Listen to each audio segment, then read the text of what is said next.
We've been trying to get this conversation going for quite a while now. We finally managed to get you to sit down with us. Let's start with who you are, right? Who is Richa Singh, both inside and outside of work? And, what do you do outside of work? What's your superpower? First of all, thank you for having me over, Nishant and Udbhav. Thanks for taking the time out to listen to what I have to say. It's a pleasure to be here. Now your questions. Who am I? I'm just another person, another normal person. I grew up in Lucknow, so middle class Indian upbringing. Very focused on education because I'm also from UP, so it's one of the states where every parent want their kids to either be engineer, doctor, or not exist at all. So just was forced into, and with grace of God was also talented enough to pursue engineering and MBA from IIT and IIM. So I was very studious growing up. A lot of it came from the family background and value set, and grew up with that kind of value system that you work hard and you toil your way through and you build brick by brick into keep building the life, and every 5 year keep realizing, oh damn, yahan tak pahunch gaye. So I don't think growing up I thought I'll be here, or I was capable or deserving, or it was even possible. You don't think like that coming from a small town. But every 5 year with grace of life has been kind. I realized that I have managed to do at least decently on things that I could foresee over next 5-10 years, that if I could, it will be great. So life has been kind. And what do you do outside of work? You've told me everything about your career and your life building, but what do you do for fun? What do I do for fun? I do trading for fun. That sounds nerdy and not fun, but trading is a lot like playing card game or poker game all day. Like you're guessing which way and you're doing the maths a bit. In either of them, you're supposed to do maths, but nobody really does. So I do a lot of trading for fun, both in, I used to do in crypto, I don't, but now I do more in fiat. So that is one. Then I'm a lot into workout and sports. So I'm a national level swimmer. So I was into swimming growing up, but later I got into badminton. For the last few years, I played badminton till my husband tore his ACL. Then we stopped playing badminton, and now it's more gym and workout. So stuff like that. Awesome. And Netflix. A lot of Netflix. Yeah, I was just about to ask, no one can be intellectually firing and so productive all the time. What do you do to cut some slack? The answer is Netflix. I'm always watching Seinfeld. It's crazy. So earlier it was Friends. I think I did like 8-10 repetition of every scene. I know scene by scene, dialogue by dialogue. Now it's Seinfeld. It's always Seinfeld in the background. Right. So take us back to the beginning, right? What inspired you to start Fanclash? And the important question, how did you raise $40 million without a product? I didn't raise 40 million without a product. I raised $500,000 without a product. That was a seed round in August of 2020. That was without a product. Then we built the product, launched the product in Jan of 2021, scaled the product, and the graphs were looking all very vertical and exponential, which primarily to say that it was scaling very fast. Scaled the product till August 2021, and then we raised Series A, which was $10 million, and then scaled furthermore for 3 months, and then raised Series B of $30 million. So A and B were definitely post-product, post all the important metrics of what is the average ARPU, what is the growth rate, what is the retention rate. A lot of those indicator value of whether the business is there or not were already on the table. So it's beautiful that you think that I could do that without product, but it's not true. And the journey of Fanclash, I got into playing PUBG a lot in 2018. It was in my office. The guys used to play and my husband used to play. And so they were always playing, and then I got into it and I started playing, and then I started streaming, and primarily I was taking a career break in 2019-20. So I just moved to Dubai at the end of 2018 with my husband. He got a job here, so I moved, and then I never wanted to do a job, so I was not doing a job. So I thought I'll figure something out to do in Dubai, some business, we'll see, stuff like that. I was taking it slow, so I got into gaming that time. And then I started making friends via PUBG because it connects you socially through servers and you have to talk the whole time, which was very new. It was a paradigm shift compared to the games before. So that's how I started meeting people, and I got deeper and deeper into it and got into streaming. That's how I got into gaming. How exactly did the idea of Fanclash came? There are two aspects of it.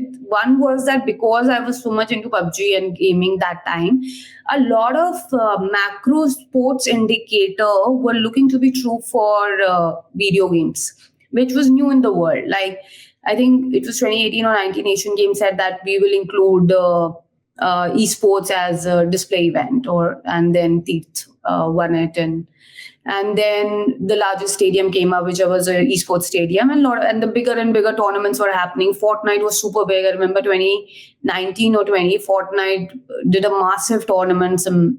I don't remember the price, but very big. And LOL clocked in 2017. LOL clocked in a higher viewership than the Super Bowl did for a while. So it was looking like there's a new sport in the world, and then the whole ecosystem, like there were sports athletes, and then the next generation wanted to become professionally esports player, which was like, I want to become this sportsman. Then more and more brands were coming in, pumping stadiums, blah blah. I just had this strong view that it is the nth sport of the world. The world is just seeing the emergence of the latest sport, and then from there, I was like, okay, if the world is seeing emergence of a new sport, which is the future generation sport, which means that more and more of people in the future generation will play it, and hence it will be a very high CAGR industry. If the world is seeing a new sport, then everything that was built on sport will be built on this. Now, it could be the teams, it could be the merchandise, it could be the tournament organizing, it could be the media rights, it could be the pretty much all of it. It could be the fantasy, it could be the betting, whatever is legal, and it could be so on and so forth. The entire stack. It could be the data layer, the Hawkeye, the Crick Infos, the clubs, all of it will get built. So that was my thesis in 2019. Now, the reason I chose fantasy as opposed to any other product in the stack was also that I wanted. I've always been into card games. Like very early in my life, I started playing rummy at my home. We had this culture, like third, fourth standard. I think I was playing with my dad's friends. They would come over, etc. So I've always been into card games and games like that. So fantasy was also a game like that. It made sense to me. It was a lot of number, credit scoring, data collecting. So the product itself had to be something that I enjoy. Like I'm not so much an events person. Probably I'll not go and become the counterpart of say BCCI, that is esports organizing, because I don't find that much energy standing in a big arena dictating 100 people team. I don't like it. I like more my computer and numbers and crunching. So fantasy was more my kind of product in that sports stack as opposed to a lot of other product. And that is how esports fantasy came together. Interesting. And I remember that when you guys came out, and the reason I asked you whether you raised 40 million before a product is because a lot of people in the market had that perception that Fanclash appeared out of nowhere, right? But you guys have clearly been building a product. You've been steadily, acquiring the right metrics to be able to raise and grow your business. What was the initial vision for the platform? And given the current macro situation, how is that changing today? See, the initial vision was, as I said, if the world was seeing the emergence of a new sport, and then fantasy for that sports will get built. Now, how has it changed? It has changed primarily because Indian ecosystem caused a lot of regulatory ripples over last 1.5 years, both in gaming and fantasy side. So that is a little bit too much for any industry to take, or any player in any industry to take. For example, if I was like Jubilant Food making Domino's pizza and there were regulation changes both in cheese and in base and in delivery, it won't be possible for a lot of businesses to take that kind of shock for a lot of time and sustain. So the shockers that we've been getting in Indian industry has led us to rethink if putting a lot of resource and money now in India esports fantasy is the time, or we should take it a little more in a measured fashion now and go aggressive on Indian market later and look at international market first. So in a non-regulatory rippled world, we would be like going bonkers on India market still. Because of this paradigm shift in regulations that's happening, and still it's not clear, we have been forced to look more outside India and take India business with a more measured and cautious approach. We have not closed it or scaled it down in terms of product, feature maintenance, anything. Everything is up there, but the place where we have said we don't want to get super aggressive is marketing. We said that there's no point till we have regulatory clarity. Interesting. Can you share some insights into the challenges that you faced in the esports fantasy platform space? I know you talked about regulatory hurdles, but maybe if you could just double click on that a little bit for some of our newer viewers.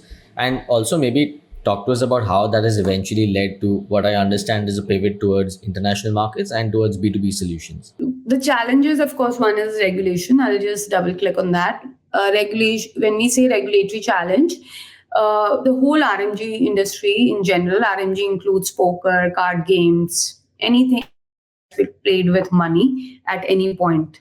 So all that is RMG. The whole RMG industry came under GST scanner very strongly, and GST department, which is primarily government of India, was of the opinion that there should be a way higher GST. I'll not go into the detail applicable than what the industry was currently paying by changing the base of what transaction value should the GST apply on. Should it apply on entry fee? Should it apply on net winning? What should it apply on? Stuff like that. So the effective GST was coming out, which government was proposing way higher than what is sustainable.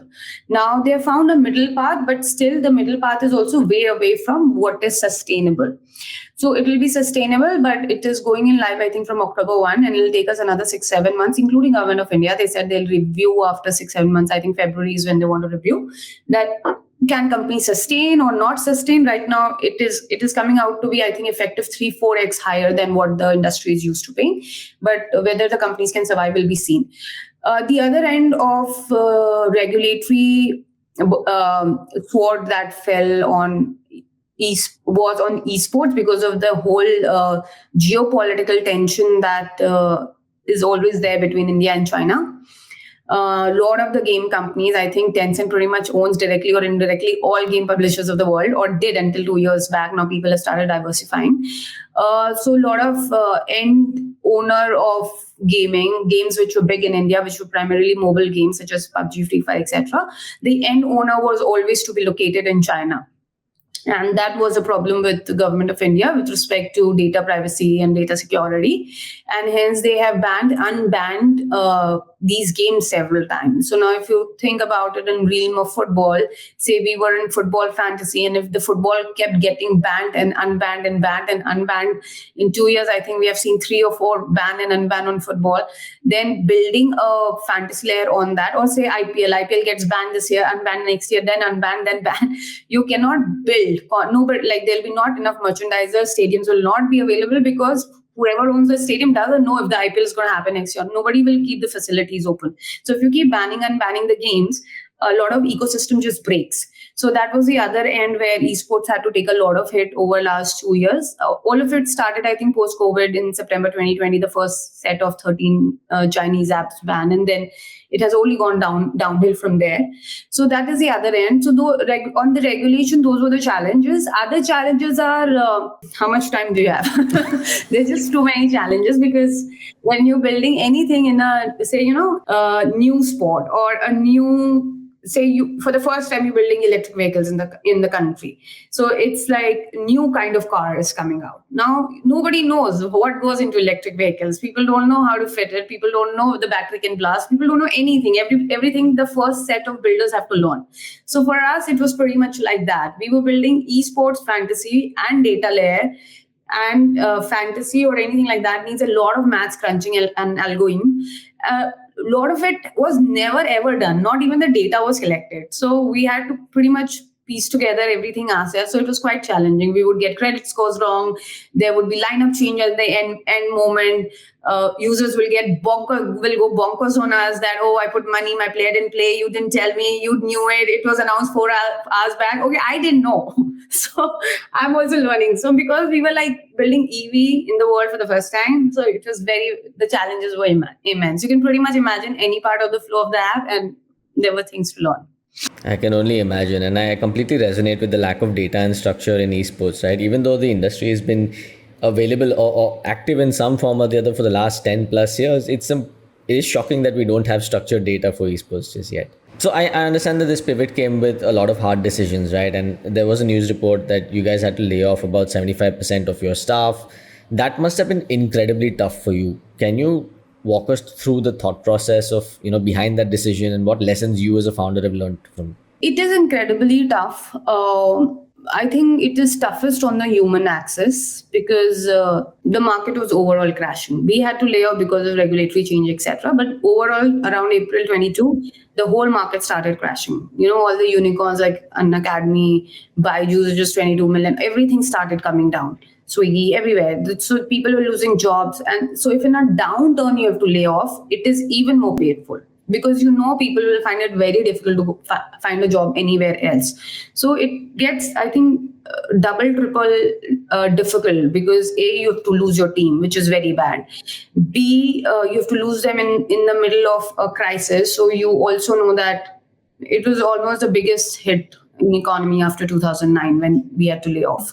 So that finding home for them is going to be very difficult. And then third is, of course, the business uncertainty. So it was very, very tough to let those people go. But the reason you have to do it is because you can take the not tough decision, or you can choose to act not tough and not face it. But the world will just force you to face it. You can't forever just have a very huge team when the regulation is pretty much saying that you cannot operate, etc., etc.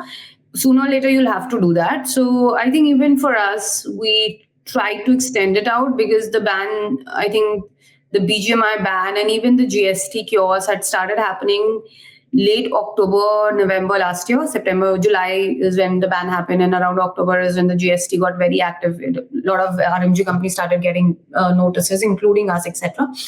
So, but we extended it out till February, March. I think March or February is when we laid off. So you try and keep people, but then business as business, you have to take the tough calls. So once the dust settled, right, you decided that the way forward for your company, at least in the short term, is international markets and B2B solutions. You've talked about why you had to make a pivot. Can you help us understand why have you chosen this particular direction and where do you see the opportunity here? Two lines of opportunity here. One was there's a lot of world-class tech that we have built with respect to handling esports data. And in later part of journey, even sports data, because we were also doing cricket fantasy and then base NBA fantasy, etc. So there's a lot of world-class esports data handling and even sports data handling capabilities we had created, and also a lot of world-class features of a gaming user app. For example, user journey, awards, rewards, fraud detection, cluster detecting, wallet systems, etc. And I could only see that this whole set of technology, which is very expensive these days to build, technology has gotten very expensive because tech resources have gotten very crunched, etc.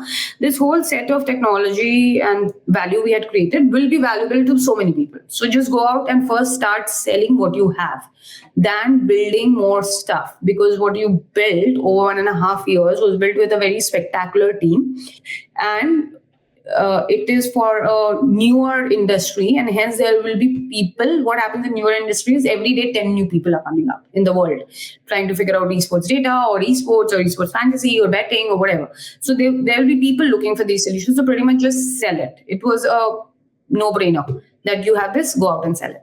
The other end of reasoning was that, see, we have not operated in international market. Now I could sit and guess, and based on some reports and researches, most of which I think pretty, with all due respect, board analysts such as myself, I have also done it a lot of years, and I would also just write whatever I wanted as long as it looked half reasonable. Based on a lot of research, I could take business decision on, say, for example, I want to do this geography, this product, but that's like, when the rubber hits the road, it's very, very different. So which geography to go in, with which of these products verticalize, I thought it would be better to do a B2B sale and then recognize which product fits in where and which geography is a lucrative one, and then double down on it, as opposed to theoretically imagining where to go, imagining or analyzing, which I think in business, rubber meets the road, and decks are very different stuff. Interesting. And so now that you've moved into B2B solutions and you're taking the tech and the product, the data handling capabilities that you've built, and you're taking it out to market, right? What do you identify as the biggest problems that the industry is facing, and how is Fanclash solving these? I think the biggest challenge that people have is development. Is getting a very good smooth, intuitive product out. What people are building or selling is not rocket science, but building that, I don't know, a simple order delivering app versus Zomato.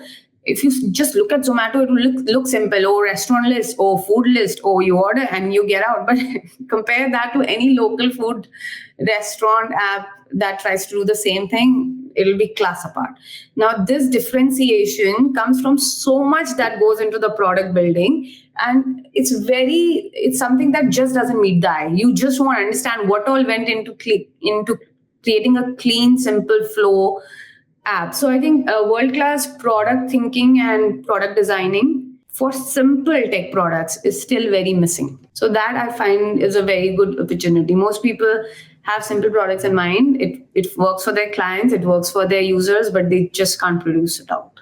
Now, you've seen both the B2C side and the B2B side of the esports industry specifically, right? What do you see, let's just try and paint on a blank canvas here. What are the future trends and opportunities that you see in this space on both B2C and B2B fronts?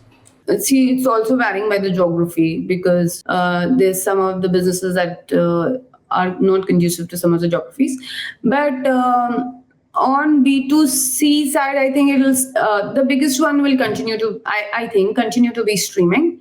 And I also think that will continue to be taken by big tech. So I think the big tech will always continue to win the streaming a bit, and that will be the most important one. That will be around the scale, and scale usually produces P&L, massive P&L, but backloaded later in the journey of the businesses. Earlier journey of the businesses, I think, will be events like esports organizing, things like that, that Nordwind went into or Sky Esports went into. That could be early cash flow.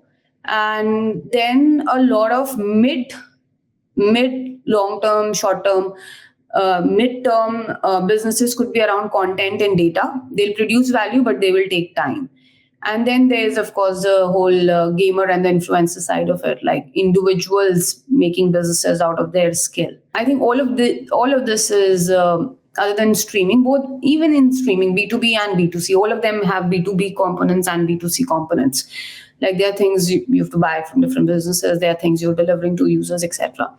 So I think pretty much all data, content, streaming, because it is very, very fast growing industry still in the world. I think esports is very nascent in the world even now. Very is to be highlighted here.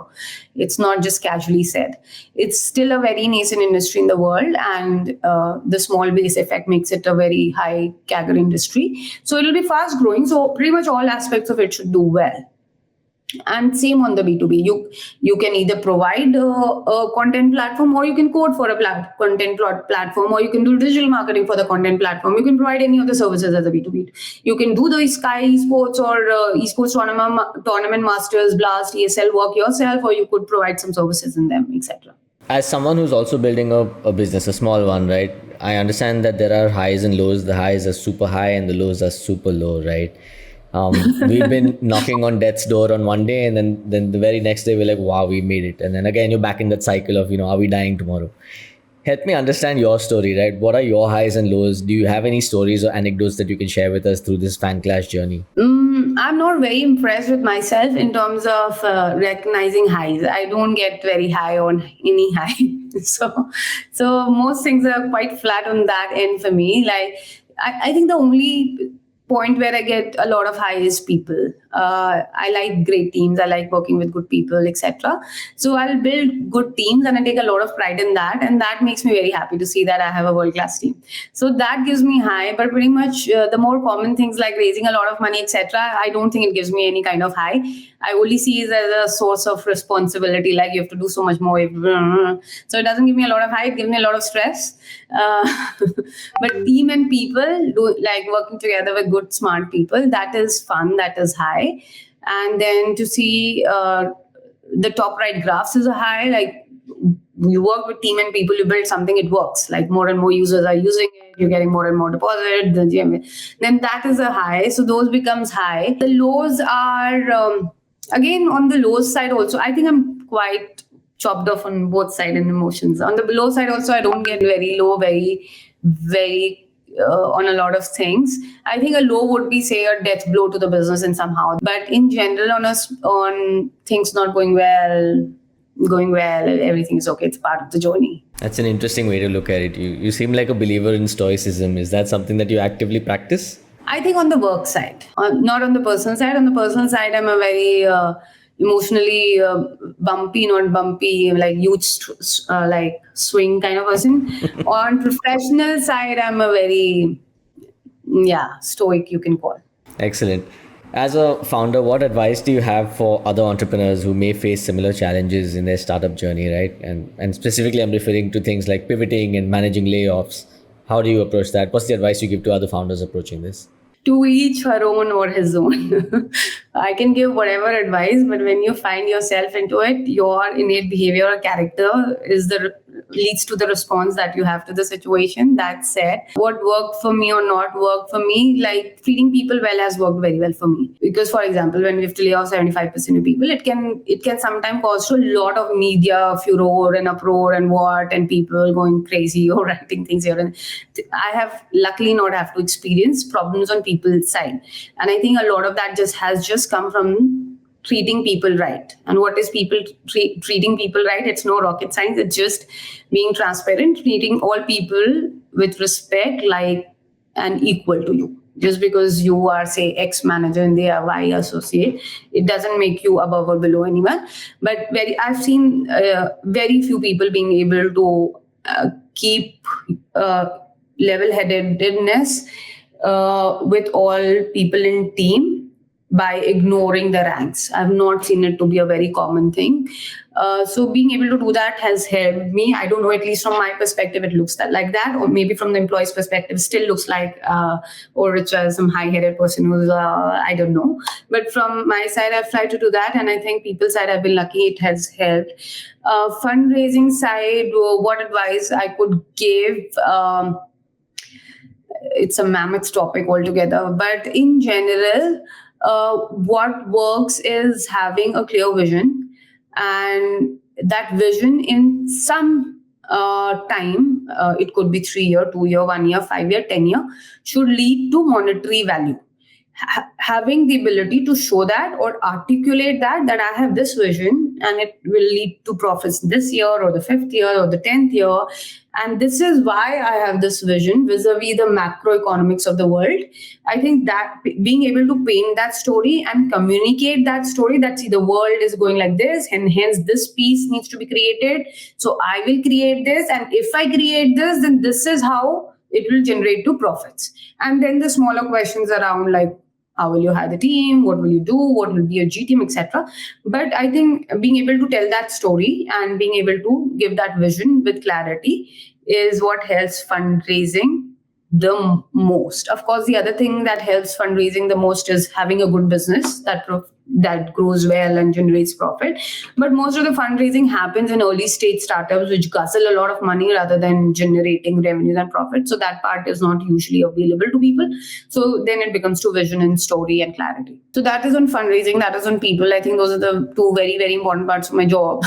Then there's everything else. Then there's the fun and the wine and the product and the design, and you know it all. Fair enough. Can you discuss any exciting partnerships or projects that you're working on currently with Fanclash?